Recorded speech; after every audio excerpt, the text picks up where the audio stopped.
All right, good morning. My name is Justin, and you have stumbled into Tiny Desk Devotion, something that we have started at the United Church of Lincoln once the pandemic hit earlier this year, and it was a way to kind of engage each other as we really didn't know very much at the time about how close we could be to each other, how long it was going to be before we could kind of start gathering back together again, and so Tiny Desk has evolved.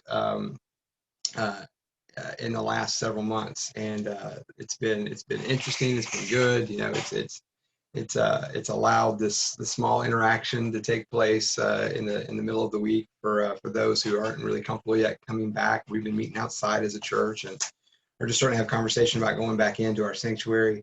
And so this has been kind of where to fill a gap in a certain way. And as much as we are still being very precautious, or being very cautious about how things are, that gap is shrinking. so so that's a good thing. It's a good thing. But anyway, let's dive in today. We're in Henry Nouwen's work, Discernment. And this kind of fancy word for how is God speaking to us? How is the divine speaking to us in our life? And I always tell people, like, as you listen this morning, just be aware of any words or themes that stick out to you. Pay attention to your body. Like, does a certain word like make you kind of like lean forward? Does it make you kind of like cross your arms? Pay attention to that. And then you can always listen to the rest of the video later, but hang on to those things that stick out to you. All right, so let's jump into Nouwen. And we're going to pick up, it's called Test the Call, Discerning Vocation. And what I like about this one is that it opens with Parker Palmer instead of himself. If anybody's been watching the last few of these, he's like, Henry Nouwen quotes himself before going in. I don't know. That never gets old to me. I just think it's funny. All right, so here we go. Parker Palmer says this: before I can tell my life what I want to do with it, I must listen to my life telling me who I am. All right, here we go. What is God calling me to do? Where is God calling me to go? Where do I belong? These persistent questions have circled back to the center of my prayers many times during my life. From the beginning, two inner voices have been speaking to me, one saying, Henry, be sure you make it on your own. Be sure you become an independent person. Be sure I can be proud of you. And another voice saying, Henry, whatever you're going to do, even if you don't do anything very interesting in the eyes of the world, be sure you stay close to the heart of Jesus. Be sure you stay close to the love of God. I'm sure we all hear these voices to some degree. One that says, make something of your life, find a good career, and one that says, be sure you never lose touch with your vocation.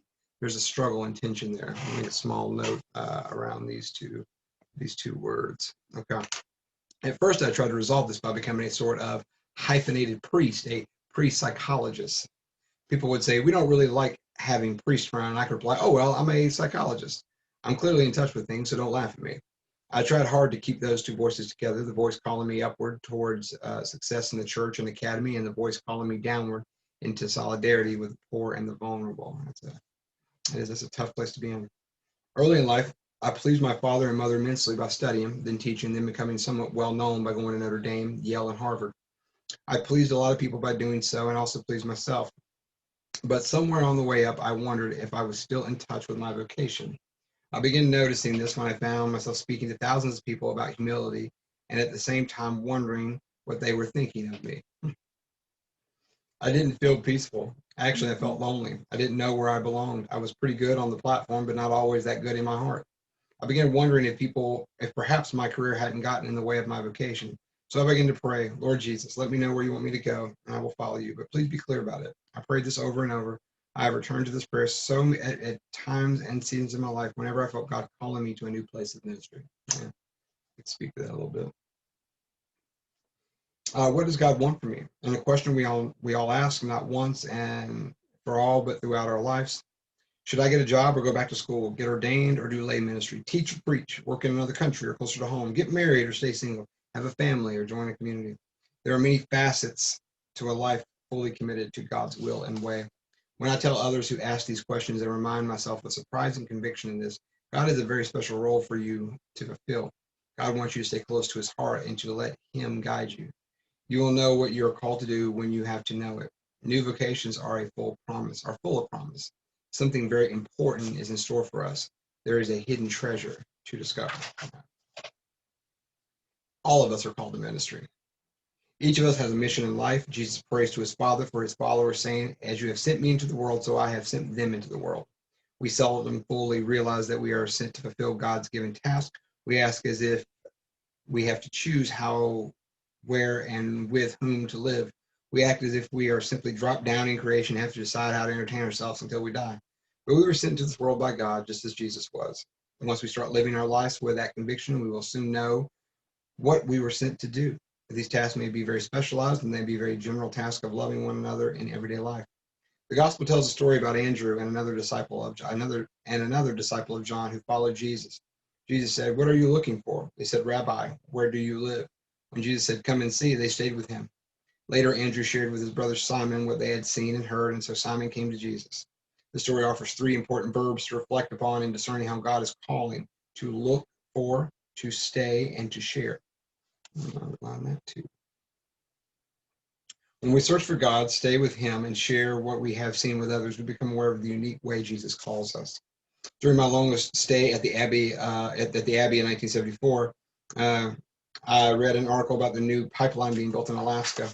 The state of Alaska had become the land of oil rush and the same kind of effects as the gold rush had in the previous century. In Alaska, I thought, were conglomerations of adventures, new searchers for immediate wealth, new bars and crimes and shootouts by crude oil men living quite the life there. They must be tough but lonely, and they probably have great spiritual needs. I imagine traveling there and starting some sort of ecumenical camp mission. I imagine myself preaching and doing liturgy in the barracks, followed by long talks with workmen around campfires and in taverns.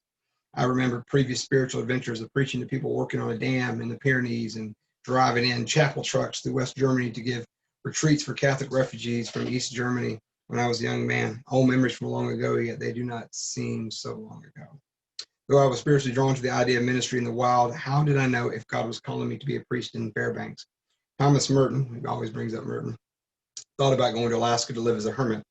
That was one of the daydreams while he traveled through India as a pilgrim in 1968. He died that year, I believe. I think it was 1968 that Merton died. I know that sometimes a call from God is planted in our imagination, and if a priest were need to bring others into our discernment process to test if something to pursue or just a diversion, bring others into our discernment. Yeah. My particular desire to go to Alaska turned out to be a diversion. Conversation with friends helped me see that my vocation lay elsewhere. I returned to my teaching career, which remained fruitful for many years. All right, I'm going to stop there. It's a good place as it kind of breaks off for the rest of the chapter. So yeah, a few things that kind of stick out to me. Let me go back and see what I underlined. I tried hard to keep those two voices together, the voice calling me upward towards success in the church and academy, and the voice calling me downward into solidarity with the poor and vulnerable. And he says this right after going on this comparison of career and vocation. And I've always, and I've even had some trouble in talking to people about it, this idea of what does it mean to be kind of career oriented or to be a professional. And I never like those words. I don't like the term career. I don't like the term profession. Or being a professional. I mean, there's tenets, there's things about being a professional that you should have, no matter what vocation you find yourself in, whether it be a doctor or a line cook, you should be on time. I think that's is an important thing, and to communicate well. Those are shared things. Those aren't just reserved for people who are in professional settings. But what I've always appreciated is the language around vocation and that of call, particularly within the line of being in ministry. The reason I do what I do, the reason that I felt like working in congregational ministry at this point in this time in my life is because I'm called to do that. That's part of my vocation. And so, yeah, that resonates to me when he kind of talks about being in the academy and then wanting to work with people on a kind of a ground level kind of thing. And so there's a vocational versus career call, and those lines can blur, I feel like, but you have to be very careful. So I like that. What else did I underline? I underlined, I like his idea from the story of Andrew and Jesus and Simon, the look for, the stay, and to share. I like that. And then I can definitely, let me make sure I got one other thing after this, I think. Okay, yeah. Oh, so when we're discerning, he gives us an example about what that looks like and how we bring others into the process. And he says, I started kind of daydreaming and reflecting back on this time that I was this very kind of think of old school circuit rider kind of pastor in East Germany. these Catholic refugees I was working with, and then he says I was doing that, and there was somewhere else where he said he was at. Oh, I can't remember, can't find it.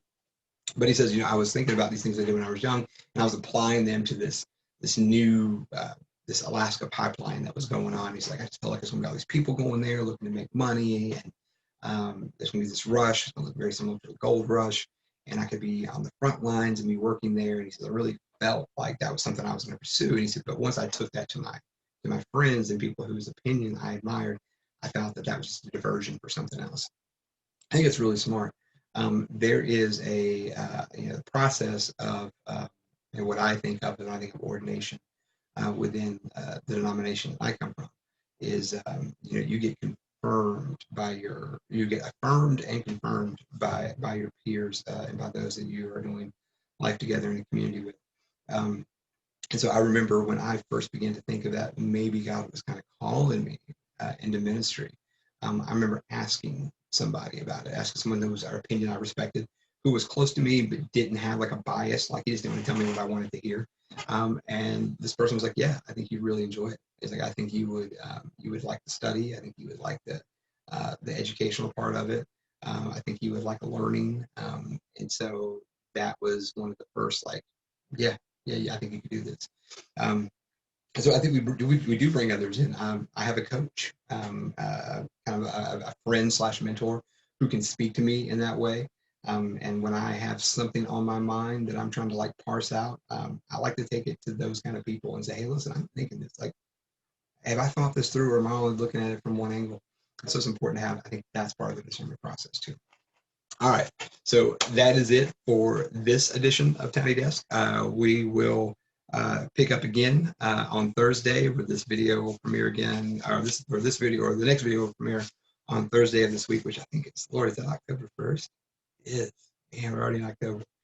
All right, so we'll pick up there, and as always, I tell people to stay happy, stay healthy, and find ways to still, limit our contact. We stay at home. We limit our contact with people, and we're just pushing on until we get this thing under wraps. All right.